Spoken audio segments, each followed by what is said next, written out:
Mas eu de nenhuma dessas coisas usei, e não escrevi isso para que assim se faça comigo, porque é melhor me fora morrer do que alguém fazer vã esta minha glória.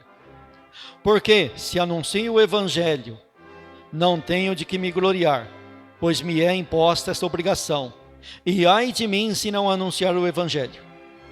E por isso, se o faço de boa mente, terei prêmio, mas se de má vontade, apenas uma dispensação me é confiada. Logo, que prêmio tenho? Que evangelizando, proponha de graça o Evangelho de Cristo, para não abusar do meu poder no Evangelho. Porque, sendo livre para com todos, fiz-me servo de todos, para ganhar ainda mais. E fiz-me como judeu para os judeus, para ganhar os judeus. Para os que estão debaixo da lei, como se estivera debaixo da lei, para ganhar os que estão debaixo da lei. Para os que estão sem lei, como se estivera sem lei, não estando sem lei para com Deus, mas debaixo da lei de Cristo, para ganhar os que estão sem lei. Fiz-me como fraco para os fracos, para ganhar os fracos.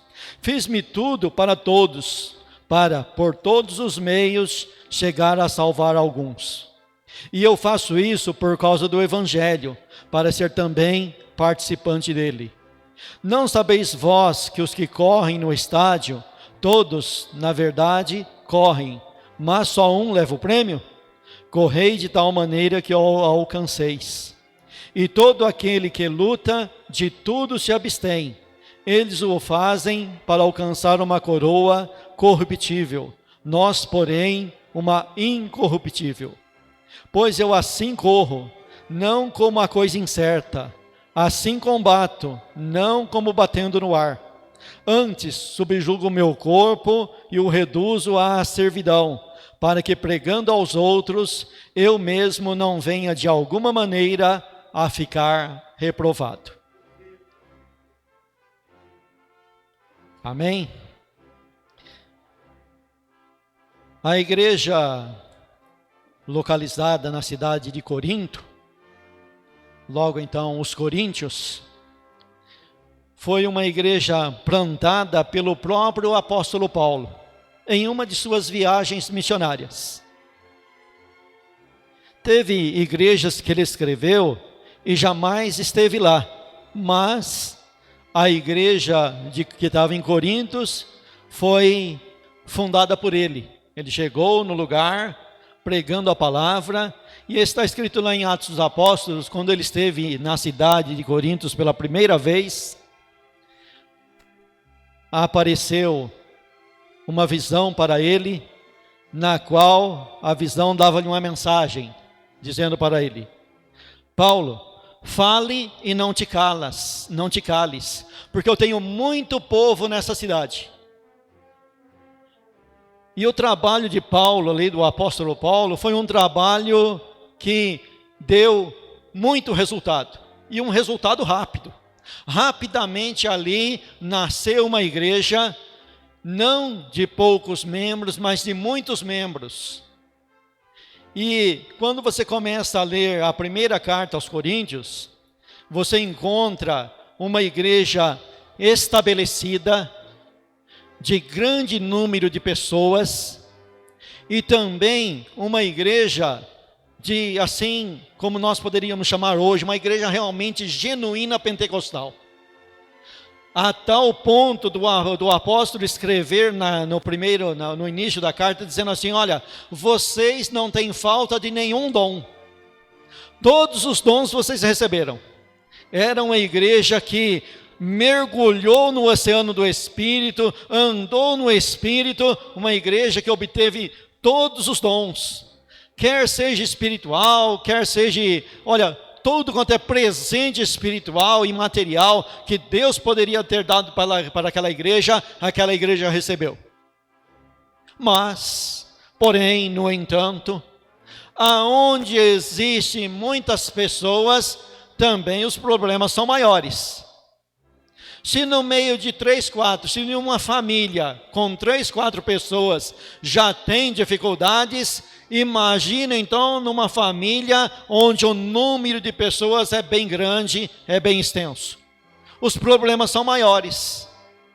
E aí logo depois de Paulo elogiar essa igreja, ele começa então na sua carta a trazer os problemas, a exortar essa igreja por causa dos problemas e a apresentar soluções para essa igreja.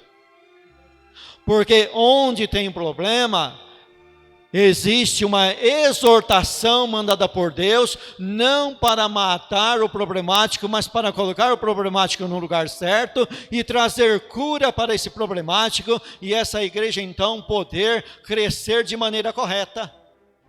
E ele começa então a falar sobre o primeiro grande problema que ele viu, que ele soube ali da igreja de Coríntios. A igreja de Coríntios estava parecendo uma colcha de retalho. Ela estava toda dividida. Ela estava em divisão. Existia o que nós chamamos hoje no nosso linguajar, panela para todo lado. Tinha a panelinha A, panelinha B, panelinha C. Tinha aquela turma lá que dizia assim, olha, eu sou de Apolo, sabe por quê? Apolo é um camarada eloquente, expõe bem, conhecedor profundo da lei, do Velho Testamento, conhecedor profundo do Evangelho, ele expõe, ele é um doutor, olha, não tem ninguém como ele, eu sou dele. Aí o outro se levantava, não, mas espera aí, não é bem assim. E a briga e a discussão começava. Não é bem assim, olha para Pedro. Pedro que é o cara, rapaz. Apolo fala, mas até papagaio fala. Agora Pedro não. Pedro não fala muito, mas com Apolo Deus não está não, mas com Pedro até a sombra dele cura. Interessante, né? Ao invés do povo se unir e falar assim, olha como Deus é bom. Deus deu um Pedro que até a sombra cura e também deu um Apolo que vai lá e completa o que Pedro não sabe. Em vez deles se unirem e falar, Senhor, manda mais Pedro e manda mais Apolo no nosso meio, que é disso que a igreja precisa. Não, eles começaram a brigar e colocar um contra o outro. Aí se levantava o outro e falava, não, olha, eu não sou de Pedro e eu também não sou de Apolo, eu sou de Paulo. Tá certo que a sombra de Pedro cura, mas Paulo até o lenço que ele manda cura. E aí Paulo olha para tudo isso aí e fala assim, olha, espera aí, vem cá. Chega num cantinho aqui. Chega numa conversinha mais pé de ouvido aqui. Quem é Paulo e quem é Apolo? A não ser pessoas e Pedro, a não ser instrumentos na mão de Deus, por meio de quem se revela a graça de Deus. Mas quem dá o crescimento é Deus. Então Paulo planta e Apolo rega, mas Paulo não é ninguém. Plantou, mas não é ninguém. Apolo trouxe o regador e regou com muita sabedoria, com muita eloquência, ensinando muito bem, mas Apolo também não é ninguém, Pedro também não é ninguém, porque se não for Deus para dar o crescimento, não vai adiante a obra de A, de B e de C.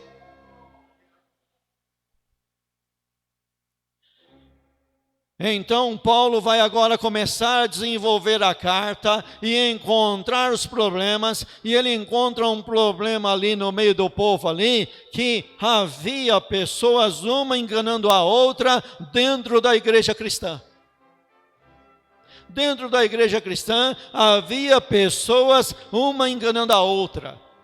Mas aquele que se sentia lesado, que se sentia ofendido, não deixava barato.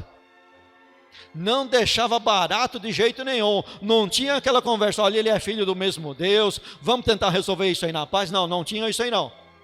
Se não houvesse uma solução de bate-pronto, eles iam lá no juiz, fora da igreja, e levava o irmão em juízo. Porque eles não deixavam barato. E Paulo então chama a atenção disso e traz a solução, dizendo para eles não fazerem tal coisa, chamando eles de tolo e insensatos, que isso não deveria se fazer, bem pelo contrário, muitas das vezes era melhor ter o prejuízo do que levar o irmão em juízo lá fora, em juízo perante pessoas que nem da igreja não era. Se deveria resolver o caso, pegar o mais sábio entre os coríntios e resolver o caso ali, e jamais levar em juízo lá fora. Mas o problema não termina aí, existia mais um probleminha. E quando você chega no capítulo 8 de 1 Coríntios, ali você encontra um problema também estabelecido dentro da igreja, o qual eu vou chamar de grupo dos fracos e grupo dos fortes. Ali no capítulo 8 tem dois grupos brigando. Um é o grupo dos fracos e o outro é o grupo do forte. Agora, pelo nome aí, você já sabe quem que vai ganhar a briga, né? O forte vai ganhar. Ó, Deus me livre e guarde de querer brigar com o irmão Luizão ali, ó. Ele é bem mais forte que eu, né? Então, se a gente já for arrumar uma briga com ele, eu não vou brigar com ele de jeito nenhum, porque eu sei que eu vou apanhar. Então, o grupo forte ia vencer com certeza.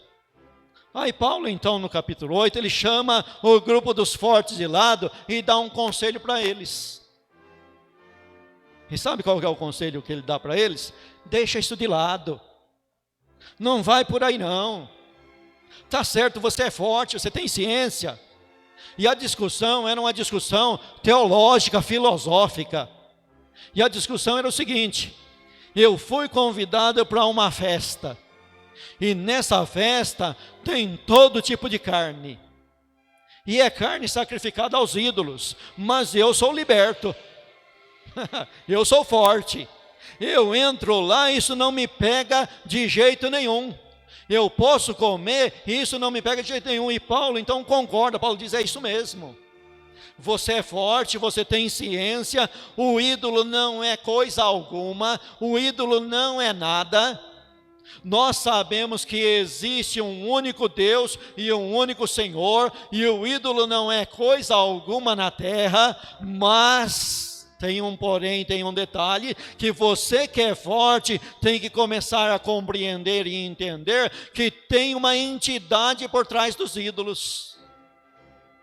E você vai lá e não tem problema nenhum, porque essa entidade que está por trás dos ídolos não te faz mal nenhum, porque você é lavado, remido, salvo, guardado pelo sangue do Cordeiro, você é espiritual, você tem ciência, você sabe da tua salvação, você conhece o teu Salvador, mas tem um detalhe: que você está do lado de alguém que é fraco e não tem o mesmo entendimento seu, não chegou ao mesmo crescimento e nível espiritual seu, e ele vai ver você fazendo isso na liberdade, ele vai interpretar isso de maneira errada, e se ele ir lá, ele vai comer e vai ser contaminado, ou então ele vai ficar escandalizado, e você que é forte, está esquecendo de andar pelo caminho do amor.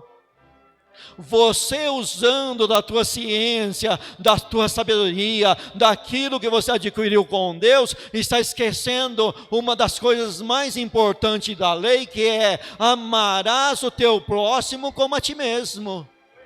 E você fazendo assim, você está ferindo a fraca consciência do teu irmão, de maneira tal que ele vai se desviar do caminho de Deus, e você vai se tornar culpado. Por isso ele diz assim, ó, mal vai para o homem, aquele que é escandalizado por aquilo que ele aprova. Ele é condenado naquilo que ele aprova, porque se ele fere a consciência do irmão fraco, então ele está sendo condenado numa coisa que ele está aprovando.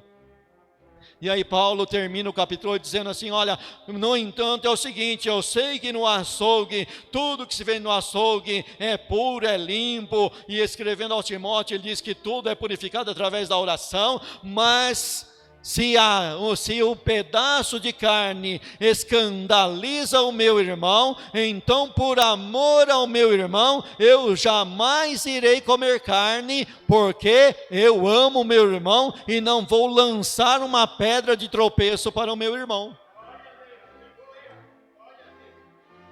E aí, agora ele entra no capítulo 9. Como que nós vamos entender o capítulo 9 dentro dos capítulos anteriores?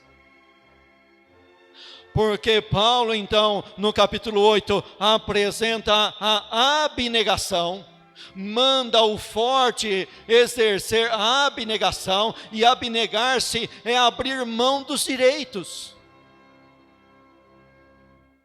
O maior exemplo de abnegação, aqui nesse capítulo vai ser Paulo, mas na Bíblia toda é Jesus Cristo, que abriu mão do seu direito de unigênito de Deus e desceu à terra.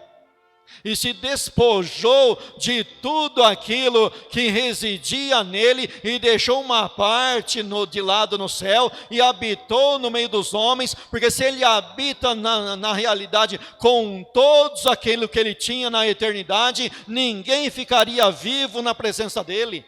Porque Jesus Cristo é Deus morando junto com os homens, e aquele homem que vê Deus é fulminado na hora. Então ele teve que deixar uma parte no céu e vir na terra para habitar no meio do povo, e para isso ele teve que se abnegar, e se achando em forma de homem, ele teve que se abnegar mais uma vez até a morte, e morte de cruz. Quando deram a orientação, os apóstolos deram a orientação lá e pegaram da espada e queriam lutar por Cristo, ele disse assim: olha, eu porventura não poderia pedir uma legião de anjos aqui, e Deus mandaria uma legião de anjos para mim, por isso eu não preciso da espada nem de A nem de B, nem de A nem de B brigar por mim, que se fosse para resolver na briga, eu chamaria, eu pediria o meu pai, e o meu pai não negaria. Mas se eu fizesse isso, como se cumpriria as Escrituras? Então ele abnega o direito que ele tem, ele deixa o direito que ele tem de lado e vai para a cruz do Calvário. Mas voltando aqui no texto, eu disse que aqui no texto o maior exemplo é Paulo. Dificilmente Paulo escreve falando de si mesmo, mas nessa carta aqui ele usa o recurso de falar de si mesmo. E agora então ele dá um exemplo de abnegação tirado da pessoa dele. Ele vai dizer no capítulo 9 algum direito que ele tem alguns direitos no Evangelho, ele juntamente com Barnabé tem direito que os apóstolos antes dele usava desse direito, mas ele no entanto não usa desse direito. Ele abre mão desse direito, ele abdica desse direito, ele é um abnegado, e agora ele dá o exemplo. Ele não apenas manda o forte no capítulo 8 suportar o fraco, se abnegar e suportar o fraco, mas agora ele dá o exemplo. Por isso que ele começa aqui no versículo que eu li aqui, e olha, mas eu de nenhuma dessas coisas, e não escrevi para que assim se faça comigo. O que ele está dizendo aqui? Ele está dizendo, no capítulo 9, ele começou uma série de perguntas, e ele coloca então o direito que os apóstolos tinham de receber um salário, o direito que eles tinham de levar uma irmã, esposa junto com eles. Então automaticamente a igreja local iria pagar o sustento dele e da esposa dele e da família. E Paulo não usa nada deste direito, pelo contrário, ele trabalha dia e noite para se sustentar a si mesmo. Em 2 Coríntios, ele vai dizer na segunda carta, que de algumas igrejas lá, de outros lugares, ele recebeu salário, porque nem sempre ele poderia trabalhar, ele recebeu salário de outras igrejas, para pregar o evangelho de maneira gratuita em Corintos. Então isso daqui em Paulo é um exemplo de abnegação, é o camarada que trabalha no Evangelho por amor ao Evangelho. O que a Bíblia ensina na sua totalidade de Gênesis e Apocalipse é que nós devemos fazer as coisas por amor a Deus. O primeiro mandamento: amarás o Senhor Deus como o Senhor Deus de toda a tua força, de toda a tua mente, de toda a tua alma, de todo o teu coração, de todo o teu espírito. O primeiro mandamento é amar a Deus. E o segundo mandamento semelhante a esse é: amarás o teu próximo como a si mesmo. E quando você vai para a primeira carta de João, João fala assim: olha, se você não ama o teu irmão que você vê, como que você vai poder dizer que ama a Deus a quem você não vê? Então se prova o amor de Deus através do amor ao meu próximo, ao meu semelhante. Então nos amemos em obra e em verdade, e não em palavras. Esse negócio de falar eu te amo, não é bíblico. O bíblico é demonstrar o amor por atitudes, por ações e por obras. E dentro dessa atitude está a abnegação. Vou me abnegar por amor ao Evangelho. E aí ele vai dizer: não escrevi isso para vocês, não dei todo esse exemplo para que vocês agora, a partir de agora, façam isso comigo. Não estou pedindo, eu quero continuar do mesmo jeito, sem salário, propondo o Evangelho de graça. Sabe por quê? Melhor me fora morrer do que alguém fazer vã esta minha glória.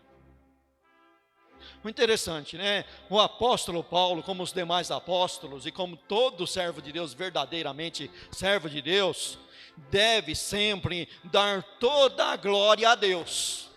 A glória a Deus. Mas agora você encontra o apóstolo Paulo se gloriando em alguma coisa. E você vai encontrar isso em 1 Coríntios e em 2 Coríntios também. Principalmente em 2 Coríntios, ele se gloria muito mais em alguma coisa. Mas no que ele se gloria? Ele se gloria no sofrimento.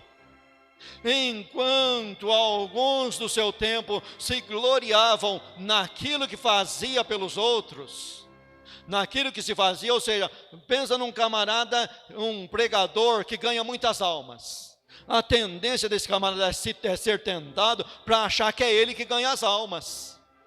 E aí o camarada fica orgulhoso, fica inchado, começa a achar que ele é o rei da cocada preta, que ele é o bambambam, que todo mundo tem que se curvar diante dele, ele tem que falar e todo mundo abaixar a cabeça quietinho e beijar a mão dele. Isso daí se tornou uma coisa normal no meio da igreja morta, a igreja que se distanciou de Deus. Então o camarada coloca um anel do dedo e prega assim, para mostrar o anel para todo mundo, que ele é o doutor, que ele é o fulano de tal. Olha, ele tem que ser chamado pelo título. Eu lembro uma vez que eu cheguei num irmão que, fala a verdade, não tinha nada de grandioso, mas era um camarada que tinha o título de pastor.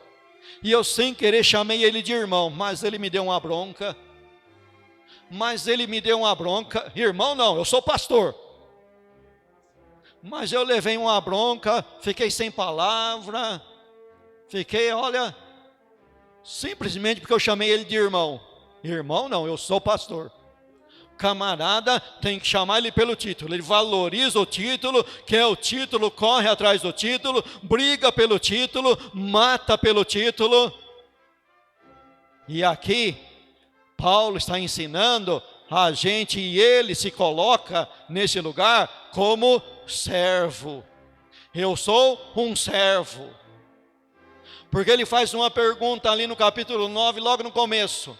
Não sou eu apóstolo? Primeira pergunta. Não sou eu livre? Segunda pergunta.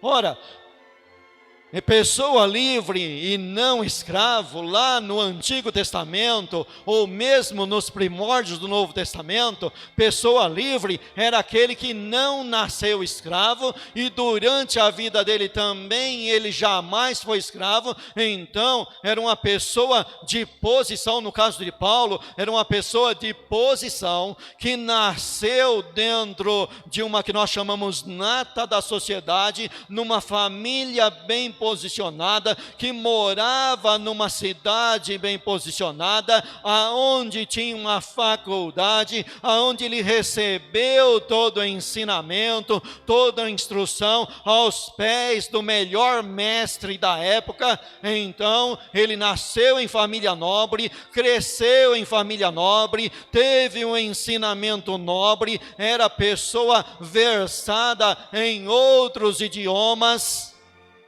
mas ele faz a pergunta: não sou eu livre? Mas eu peguei a minha liberdade e me ofereci como escravo. E escravo de quem? Primeiramente de Cristo. E sendo de Cristo, automaticamente daqueles que são de Cristo, ou seja, da igreja de Cristo. Então Paulo, agora ele deixa a liberdade dele, ele lança a mão do seu direito maior e se torna escravo dos seus irmãos. E sendo escravo dos seus irmãos, ele então começa a andar de maneira tal que ele tenta de todos os meios e de todas as maneiras ganhar ainda mais pessoas para o evangelho. E ele diz assim: porque se anuncio o evangelho, não tenho que me gloriar, pois me é imposta essa obrigação, e ai de mim se não anunciar o evangelho. Tá bom, irmão, irmã, eu recebi um dom, você recebeu um dom, mas dom, já diz, é um presente, é algo que foi nos dado gratuitamente por Deus a nós, e nos é colocado essa obrigação por Deus de exercer bem esse ministério, trabalhar bem com esse dom que Deus nos deu. Então trabalhar o dom não tem honra nenhuma nisso. Me é imposta essa obrigação, diz Paulo. Eu fui chamado para isso, eu fui chamado para pregar o evangelho. Outros foram chamados para fazer uma obra menor na igreja, mas cada um tem um chamado dentro do corpo de Cristo. Vamos fazer esse chamado de boa mente, como ele diz aqui no próximo versículo. Ele diz assim, olha: e por isso, versículo 17, e por isso, se eu faço de boa mente, terei prêmio. Se eu fazer de boa mente, eu vou ter prêmio. Mas se eu fazer com má vontade, eu não vou ter prêmio nenhum.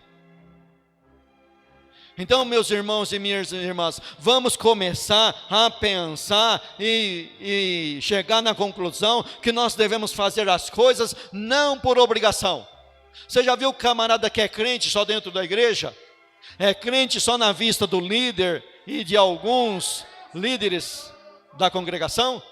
Mas saindo fora da igreja, ele se transforma em uma outra pessoa? Porque ele pensa que Deus lá fora não vê, ele pensa que é necessário somente ter a aprovação dos homens aqui em quatro paredes. Ele faz as coisas de má vontade, somente por fazer. Não, nós não devemos fazer as coisas por fazer, nós devemos fazer as coisas por amor. Amor ao evangelho, o evangelho é coisa boa, eu devo amar o evangelho, você deve amar o evangelho, você deve amar o Senhor Jesus Cristo. O evangelho não é simplesmente uma doutrina, embora haja doutrina dentro do evangelho. Existe teologia sistemática dentro do evangelho, existe filosofia dentro do evangelho, mas o evangelho é mais do que filosofia, o evangelho é mais do que teologia, o evangelho é mais do que tudo isso.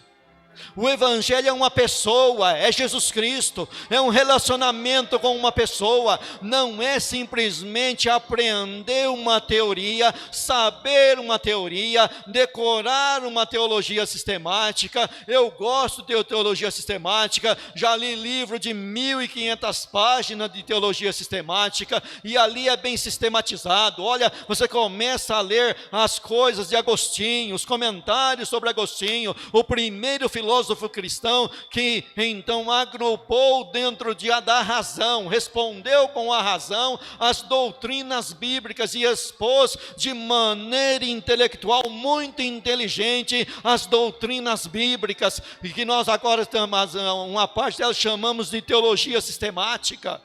E você passa por Calvino, onde ele vai lá e pega de Agostinho e continua então o ensinamento e traz, então ele sistematiza a reforma protestante e coloca dentro do âmbito da ideologia, da filosofia, olha, da mente profunda, a reforma protestante. Tudo isso é muito bom, tudo isso é louvável, mas o Evangelho é um relacionamento seu com uma pessoa, uma única pessoa, e essa pessoa é o Senhor Jesus Cristo. É o relacionamento espiritual você com Ele. Um relacionamento tal que quando alguém que sabe mais do que você vem tentar tirar você do caminho, você tem uma resposta não filosófica, não teológica, mas uma resposta de experiência, como aquele cego de nascença. Que ele foi curado da cegueira, ele não viu Cristo, porque ele foi curado dentro de uma ordenança, de uma obediência, que ele foi se lavar, e quando voltou, Cristo não estava mais lá, só estava lá os acusadores, aqueles que colocaram ele na roda, e começou a fazer pergunta para ele, e ele não conhecia Cristo, não tinha visto Cristo, não tinha estudado nada do Evangelho, não tinha dado tempo para se aprofundar em nada, mas ele deu uma resposta de experiência. Vocês estão me perguntando quem ele é? Eu não sei, mas uma coisa eu sei, que eu era cego, mas agora eu estou vendo. Isso teologia não te dá, rapaz. Ideologia não te dá. Ideologia e teologia te dão um conhecimento intelectual para a tua mente, mas Jesus Cristo te dá uma experiência que os escribas não tiram, o sacerdote não tira, o doutor da lei não tira. Eu tive uma experiência com Ele. E aí os camaradas respondem para ele: olha, nós sabemos, nós temos conhecimento, e nós sabemos de uma coisa: Deus não ouve a pecadores. Aí ele dá a resposta: aí está a maravilha. Que vocês não sabem de onde ele é, vocês não sabem de nada, mas eu sei, Deus não ouve a pecadores, mas Deus ouviu esse homem que pediu por mim e eu fui curado, agora eu estou vendo. Então ele não é pecador como vocês estão dizendo, como vocês estão querendo lançar para mim. Ele é santo. Então a experiência sua com Cristo, doutor nenhuma na terra tira. O camarada pode ser um doutor que antes foi um pregador do Evangelho, mas agora ele virou um herege. E ele chega em você e fala: olha, tudo isso aí eu conheço, eu sei, eu andei no mesmo caminho seu. Mas se você tem uma experiência com Cristo, esse doutor herege não tira você do caminho. Sabe por quê? A experiência fala mais alto do que a ideologia. A experiência fala mais alto do que teologia. A experiência fala mais alto do que filosofia. Então, irmãos e irmãs, vamos fazer as coisas de boa mente, para ter um prêmio maior ainda. O interessante, né? Que aqui dentro desse texto aqui, os camaradas que vivem brigando aí se perde salvação ou não perde, isso é uma perca de tempo ficar brigando sobre isso daí, mas nesse texto eu enxergo uma coisa, que nós já temos um prêmio e nós podemos melhorar esse prêmio. O prêmio gratuito é a salvação. Ninguém tem como comprar ou pagar ou acrescentar alguma coisa ao sacrifício de Cristo. Mas o trabalho que Ele nos deu para fazer, nesse trabalho haverá um pagamento, e esse pagamento pode ser melhorado de acordo com a tua obra. E o segredo é começar você a fazer as coisas de boa mente. Aonde você vai realizar por amor ao Evangelho e não para se aparecer ao homem. Por obediência ao teu Senhor Jesus Cristo e não por honra ou glória de homem nenhum. Você vai fazer as coisas de boa mente, ordenando bem o seu caminho, andando de maneira digna do Evangelho. Só resta uma coisa, irmãos: que andais como é digno do chamado com que fostes chamados. Andar de acordo com a dignidade desse caminho. Andar por esse caminho, ver as normas desse caminho e andar nesse caminho por amor ao Evangelho. E então agora ele vai começar então a colocar no capítulo 9: fiz-me fraco para com os fracos, para ganhar os fracos. Fiz-me tudo para todos, para por todos os meios chegar a salvar alguns. Aí você para então, mas Paulo aqui está dizendo que eu posso entrar lá no meio dos cachaceiros e beber pinga com eles? Não, não é nada disso não. Não é isso. Lembra do capítulo 8? Fraco e forte. Fiz-me fraco para o fraco. Eu vou até o fraco. Olha, quando você começa a conversar com determinados irmãos de uma determinada denominação aí, eu começo a conversar com um camarada e eu só escuto, não falo nada. E vou escutando ele falar e só penso assim, misericórdia, né? Sabe o que esse camarada fez? Ele saiu de uma escravidão que era o mundo e foi para outra escravidão que é a religião. Ele simplesmente trocou de escravidão. Mas o que você vai fazer com o camarada? Você vai apagar a fé dele? Você vai destruir a fé dele? Não. Você não pode fazer isso. Você começa a entender e compreender que o camarada não entende nada, nem de filosofia, nem de teologia, muito menos de evangelho. Mas ele está lá. Ele está lá acreditando, se doando naquilo lá. E você vai lá e vai acabar com ele. Paulo chegou no fraco e não acabou com o fraco. É aquilo que Isaías fala, olha, ele não apagará o borrão que fumega. Ele não vai apagar o pavio que fumega. Ele não vai estraçalhar a cana quebrada. Ele não vai fazer isso daí. Ele vai ser simpático. Ele não vai chegar lá chutando o pau da barraca, como diz a turma. Não. Vamos ter paciência com o fraco. Vamos orar por ele. Fiz-me de fraco para o fraco. Olha, fiz-me de tudo para todos, para ver se porventura vem a salvar algum. Você sabe que dentro desse versículo aqui, eu enxergo um trabalho que nós fizemos certa vez aí no passado, com dependente químico.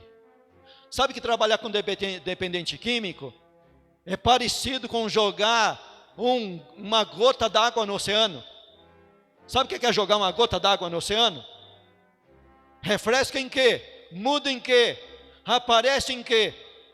Sabe que tem certos tipos de trabalho de evangelização, parece que não resolveu de nada, parece que não fez nada, parece que não deu resultado nenhum, porque quando se trabalha com dependente químico lá dentro da ciência, da Organização Mundial da Saúde, daquilo que os psiquiatras falam, para começo de conversa, os psiquiatras falam que não tem cura, não tem jeito. Depois vai os camaradas que amenizam um pouco, dizem assim, olha, se você trabalhar com 100 pessoas e 10 se libertar, você atingiu um grau muito grande, muito alto. Ou seja, se você atingir 10%, você está num grau elevado. Mas quando você olha, se você atinge 1%, olha, de 100, um que fica em pé. Sabe que quem é que trabalhar em muito tipo de evangelização com certos tipos de pessoa, olha, você parece que está dando murro em ponta de faca, parece que está malhando ferro frio, sem esquentar ele. Tem hora que é assim, mas Paulo, mesmo assim, fazia isso por amor ao evangelho. Tinha camarada que ele falava, olha, só vou perder tempo, mas vou fazer uma tentativa. Mesmo se eu salvar um, já está bom demais. Se salvar um, já é um grande resultado. Mas sabe por que ele fazia isso? Por amor.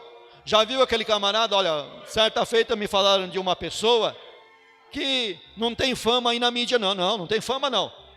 É muito mal conhecido pelo nome dela. Mas ela foi pregar num lugar, foi convidada para pregar, e chegou lá, tinha só 3 pessoas, ela cancelou a pregação ao vivo, cancelou a pregação, não vou pregar aqui não, porque tem pouca gente. Não tem um auditório que a minha beleza, a minha sabedoria, a minha espiritualidade, Deus me deu meia dúzia de dons, e agora só esse pouquinho de gente, não, me recuso a usar os meus dons que Deus me deu aqui, porque tem pouca gente demais. pessoa que tem dom espiritual, você não pode negar, tem, mas não faz as coisas de boa mente, ou seja, não faz por amor ao evangelho, faz as coisas por amor a si mesmo, para criar para si mesmo um nome na terra, para ser colocado no altar e os outros ficar aprontando para ela, para ele. E Paulo vai continuar dizendo: e eu faço isso por causa do evangelho, para ser também participante dele. Pregar o evangelho não é ser participante, mas viver o evangelho e fazer de acordo com o evangelho e experimentar o evangelho, aí é participar do evangelho. É dizer para a pessoa: olha, faça assim porque eu faço. Muitas das vezes a pessoa chega no púlpito e fala: olha, não olha para mim que eu não sou nada. Paulo disse assim: seja meu imitador, porque eu sou imitador de Deus.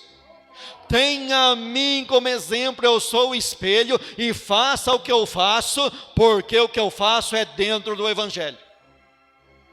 Não é os fariseus que Cristo falou: olha, faça o que eles mandam, mas não faça o que eles fazem. Não, o pregador genuíno do evangelho, para ser participante do evangelho, tem que viver o evangelho, tem que ser praticante do evangelho. E é isso que Paulo está dizendo nesse trecho aqui.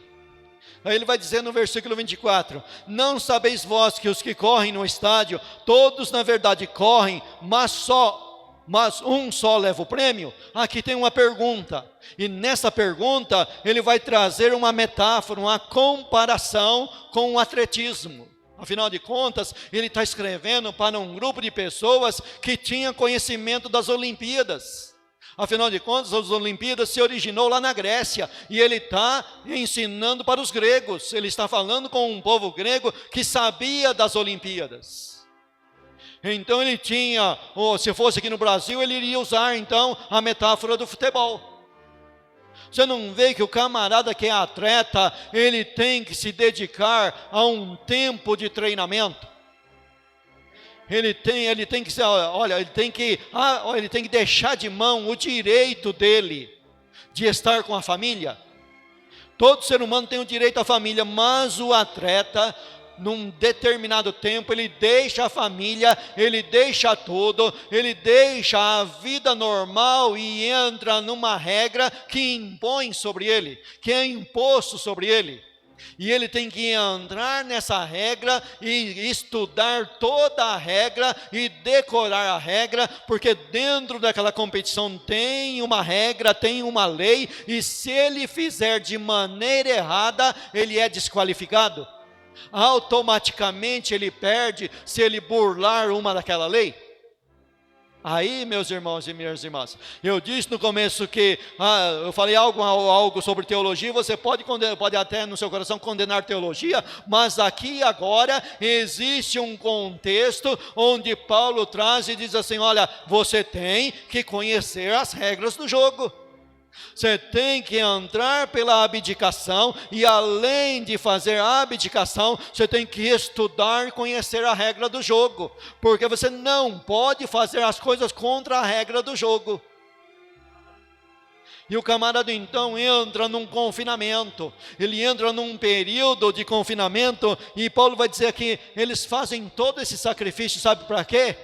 Para receber uma coroa que no final murcha, não serve de nada. O interessante é que você volta na história antiga lá, o camarada ele recebia o que era chamado, o que nós chamamos hoje de louros da vitória. O que eram os louros da vitória? Era uma coroa feita de uma árvore de louro, que tinha esse nome, e era colocado na cabeça do vencedor. Era muito bonito, ele era apresentado como o primeiro de todos, entre milhares, entre centenas, entre dezenas. Ele foi o primeiro, chegou em primeiro lugar, ele é o campeão. Está aqui a coroa que nós colocamos na cabeça dele, e na outra semana ia lá, cadê a coroa? Já não existia mais, porque ela tinha se murchado. Mas Paulo faz essa comparação e diz assim: olha, eles fazem tudo isso todo esse sofrimento por uma glória passageira, uma glória de uma semana, um mês, um ano. Dali um pouco ninguém mais lembra do camarada, dali um pouco estão discutindo, olha, o maior quem que é agora é o Maradona, não é mais o Pelé. Não, agora não é mais nem o Pelé e nem o Maradona, agora é o Messi. Não, não é mais agora é o Ronaldo. Daqui 10 anos vai aparecer um outro. E a glória dos atletas acabaram. Mas Paulo diz, conosco não é dessa maneira. Mas vamos continuar aqui antes de encerrar. Vamos continuar aqui. Então ele faz a comparação da corrida. Pois eu assim corro, não como a coisa incerta. O interessante é que se você parar numa comparação e não ver os detalhes, você então estabelece uma briga entre os irmãos. Porque pegar uma metáfora dessa, não está parecendo que estamos agora nos ensinando a fazer uma competição? Não parece isso? Mas Paulo lança aqui, nesse versículo, a palavra, não há coisa incerta. Enquanto o corredor das Olimpíadas, somente um levava o prêmio, porque existia somente um prêmio, para o atleta cristão não tem esse perigo. Então eu não preciso brigar com a irmã Cida não precisa brigar comigo, eu não preciso brigar com o pastor Pedrosa, e nem com o pastor Antônio, e nem eles precisam brigar comigo, porque eu não estou aqui para tomar a coroa dele, ele não está aqui para tomar a minha coroa, e ninguém está aqui para tomar a coroa de um aos outros, porque existe um prêmio, uma recompensa, uma coroa individual para cada atleta cristão, onde todos nós seremos coroados ou não seremos coroados. O que vai depender, o que vai estabelecer esse coroamento, esse galardão, é a obra que você faz, não o tipo de obra aqui, se é pregar, ou se é orar, ou se é curar os enfermos, mas a obra sua que Deus colocou na tua mão, porque está escrito que nem todo o corpo é olho, nem todo o corpo é nariz. Falam todos diversas línguas, interpretam todos, são todos profetas, são todos mestres, são todos operadores de milagre? Não. Cada um recebeu de Deus um dom e uma porção do Espírito Santo para trabalhar dentro daquilo que Deus colocou na tua mão, e dentro daquilo que Deus colocou na tua mão, se você fizer de boa mente, se você desenvolver por amor, a tua recompensa é garantida, porque não vai ser comparado se você correu mais do que o pastor Antônio, ou o pastor Antônio correu mais que você. O que vai ser comparado é se você fez a tua obra simples que Deus colocou na tua mão, se você fez ela com amor. Então não adianta eu fazer uma obra grandiosa, trazer uma grande palavra explanada com muito entendimento, mas se eu não fizer isso por amor, não tem validade nenhuma na presença de Deus. O que tem validade na presença de Deus é falar uma palavra única, pequenina, simples, porém com amor. Se fazer com amor tem validade. Aí Paulo aqui nesse capítulo aqui, ele vai colocar uma outra comparação. E agora ele deixa a comparação da corrida e passa para a comparação da briga. Mas briga mesmo. Briga literalmente. Pois assim eu corro, não a como incerta, assim combato, não como batendo no ar. Antes subjugo o meu corpo e o reduzo à servidão. Então agora nós passamos da corrida para uma luta de boxe. Então quer dizer que eu nessa luta de boxe aqui, eu vou dar um murro em você e você vai dar um murro em mim para ver quem que ganha? Não. Nessa luta aqui do atleta cristão, você não vai bater no teu irmão e muito menos no teu adversário. Você vai bater em você mesmo. Eu me subjugo, eu esmurro o meu corpo, ou seja, eu vou lutar contra a minha carne. Sabe qual que é o maior inimigo, o inimigo mais poderoso que luta contra você? Você tem 3 inimigos. o diabo, o mundo e a carne. Nós pentecostais elegemos o diabo como o maior inimigo. Mas não é, o maior inimigo teu é você mesmo, é a tua carne, é o teu velho homem, é esse que você tem que bater e tem que esmurrar. É bem pelo contrário, você não pode, não deve fazer aquilo que certos pentecostais fazem e falam. Olha, o diabo comigo é no chute, é no soco, se ele aparecer na minha frente eu dando um murro na cara dele. Não, de jeito nenhum. Teu adversário, você não vai lutar com ele contra isso não. E teu inimigo carne e osso, muito menos. A tua luta não é contra a carne e contra o sangue, mas contra as hostes espirituais da maldade. E as hostes espirituais da maldade, você não luta com armas carnais, você luta com armas espirituais. Então você vai bater em você mesmo, você vai esmurrar você mesmo, você vai dizer para meu ego, fica quietinho aí. Você não tem que falar nada, meus pensamentos não têm validade, o meu eu não tem validade, o velho homem, o lugar dele é na cruz do Calvário, você está na cruz do Calvário, foi colocado na cruz do Calvário com Cristo, não vivo eu, mas Cristo vive em mim, o eu tem que estar sendo crucificado todo dia. Todo dia você tem que esmurrar o eu e crucificar ele todo dia. Todo dia você tem que lembrar para você mesmo que você está crucificado com Cristo. Não vivo eu, mas Cristo vive em mim. Sou nova criatura, sou nova pessoa, nasci de novo, nasci para uma nova vida. O velho homem não tem direito nenhum. Um certo escritor chinês, escrevendo sobre esse assunto, ele disse assim, olha, o cristão, todo cristão, é semelhante a uma pessoa que carrega junto com ele um cadáver. O cadáver está morto, está mortinho da Silva, lá na tese dele. E na tese dele dizia, olha, o cadáver está morto, porque esse cadáver foi morto, não que você matou, mas Deus matou ele lá em Cristo na cruz do Calvário. Ou seja, você foi crucificado lá na cruz do Calvário com Cristo. Você estava sendo colocado em Cristo lá na crucificação. Essa é a tese do camarada. Só que agora você carrega esse cadáver, ele não foi enterrado ainda. Mas alguém diz assim, mas não foi enterrado no batismo? Aí eu lembrei do camarada lá que servia pão na casa de recuperação, que ele dizia assim, olha, quando me batizaram, eu fiquei com a mão do lado de fora. Fiquei com a mão do lado de fora. Sabe para quê? Porque se mexer comigo eu dando a mão mesmo. Então eu não fui sepultado inteiro. Eu largo a mão mesmo. E ele falava abertamente. Eu largo a mão mesmo. Mas voltando no pregador chinês, ele diz, olha, todo crente verdadeiro, ele carrega com ele um cadáver. Só que tem uma coisa, de vez em quando esse cadáver quer ressuscitar. Ele está na cruz, e aí nós podemos falar como alguns pregadores de púlpito que dizem assim, olha, Jesus, me dá 5 minutinhos aí, eu vou descer da cruz e vou resolver isso, depois eu volto para a cruz.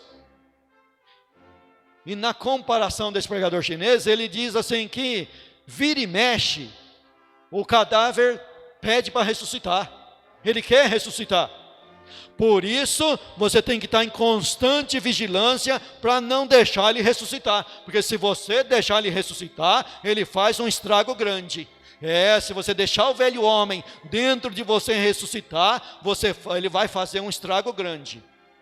Você quer ver quando você sofre uma injustiça, e você começa a pensar na injustiça, e você vai atrás para resolver, e ninguém te faz justiça. Olha, o sangue sobe na cabeça, aí você tem que lembrar, Senhor, eu estou crucificado com Cristo, eu não posso fazer justiça com a minha própria mão. Irai-vos, mas não pequeis, não se deixe o sol se pôr sobre a vossa ira, porque na ira do homem não opera a justiça de Deus. Eu não posso fazer justiça para mim mesmo usando as minhas próprias mãos. Eu tenho que colocar tudo na mão de Deus. Foi isso que Cristo fez.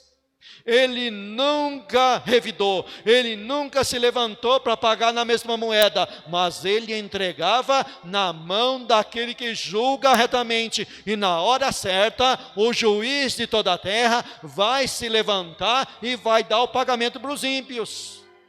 Você tem que esmurrar, esbofetear e falar para o velho homem, o teu lugar é na cruz. O teu lugar é na cruz do Calvário, e não querendo ressuscitar. Então, ele termina aqui: subjugo o meu corpo e o reduzo à servidão, para que, pregando aos outros, eu mesmo não venha de alguma maneira a ficar reprovado. Já pensou? O camarada é salvo por causa da graça. Muito bem, todos são.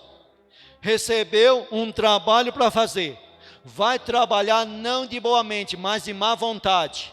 Vai chegar lá no dia, vai ver um irmão que fez muito menos que ele, recebendo uma coroa, e ele que teve um cargo importante, ficando sem a coroa, salvo como ele escreve, como o próprio Paulo escreve, salvo como que pelo fogo.